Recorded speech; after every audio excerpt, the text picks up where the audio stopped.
আপনার ছেলে আর নেই, ইন্না লিল্লাহ পড়েন। একটি ফোন কলেই বাবা মায়ের মাথায় যেন আকাশ ভেঙে পড়ে। মুহূর্তেই থেমে যায় 18 বছর বয়সী ফাহাদের সব স্বপ্ন। চলতি বছর তার এসএসসি পরীক্ষায় অংশ নেয়ার কথা ছিল, কিন্তু বই খাতা ছেড়ে বিদেশে গিয়ে ভাগ্য গড়ার স্বপ্ন দেখেছিলেন তিনি। সেই স্বপ্নের পথই শেষ পর্যন্ত তাকে ঠেলে দেয় মৃত্যুর দুয়ারে। চট্টগ্রামের চন্দনাইশ উপজেলার জোয়ারা ইউনিয়নের উত্তর জোয়ারা গ্রামের বাসিন্দা মোহাম্মদ ফাহাদ। বাবা নূর মোহাম্মদ একটি বেসরকারি বীমা প্রতিষ্ঠানের কর্মী। পরিবারের ছিল না বিশেষ অভাব অনটন, তবুও ছেলের ইচ্ছা ছিল বিদেশে গিয়ে দ্রুত প্রতিষ্ঠিত হওয়ার। বিশেষ করে তার দুই মামা দক্ষিণ আফ্রিকায় ব্যবসা করে সফল হয়েছেন, এটাই ছিল ফাহাদের অনুপ্রেরণা। ছেলের জেদ আর স্বপ্নের কাছে হার মানেন বাবা। ঋণ নিয়ে প্রায় 9 লাখ টাকা জোগাড় করে দালাল চক্রের মাধ্যমে ছেলেকে দক্ষিণ আফ্রিকায় পাঠানোর ব্যবস্থা করেন তিনি।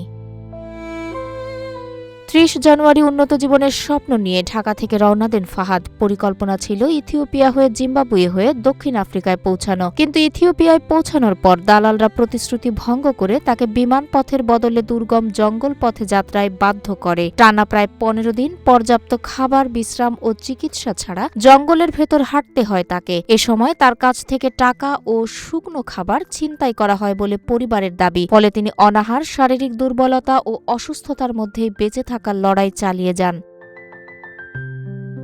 অবশেষে 15 ফেব্রুয়ারি দক্ষিণ আফ্রিকার মুসিনা শহরে পৌঁছানোর খবর আসে। সকালে ছোট মামা ফোন করে জানান ফাহাদ নিরাপদে পৌঁছে একটি কক্ষে বিশ্রাম নিচ্ছেন। এই সংবাদে পরিবার কিছুটা স্বস্তি পায়, কিন্তু সেই স্বস্তি বেশিক্ষণ স্থায়ী হয়নি। একই দিন রাতেই আরেকটি ফোন কল আসে এক অপরিচিত ব্যক্তির কাছ থেকে। তিনি জানান, আপনার ছেলে আর নেই, ইন্না লিল্লাহ পড়েন। পাসপোর্টে দেওয়া ঠিকানা দেখে পরিবারকে এই মর্মান্তিক খবর জানানো হয়। এই হৃদয় বিদারক ঘটনা আবারও প্রমাণ করে দালাল চক্রের প্রলোভনে অবৈধ পথে বিদেশ যাত্রা কতটা ভয়াবহ ঝুঁকিপূর্ণ। উন্নত জীবনের আশায় অনেক তরুণ প্রতারণার শিকার হয়ে দুর্ভোগ, অনিশ্চয়তা, এমনকি মৃত্যুর মুখে পড়ছেন। ফাহাদের গল্প শুধু একটি পরিবারের শোকগাথা নয়, বরং পুরো সমাজের জন্য একটি কঠিন সতর্কবার্তা। স্বপ্ন দেখার আগে সেই স্বপ্নের পথ কতটা নিরাপদ তা যাচাই করা অত্যন্ত জরুরি। তাহেরা আক্তার, রূপালী বাংলাদেশ।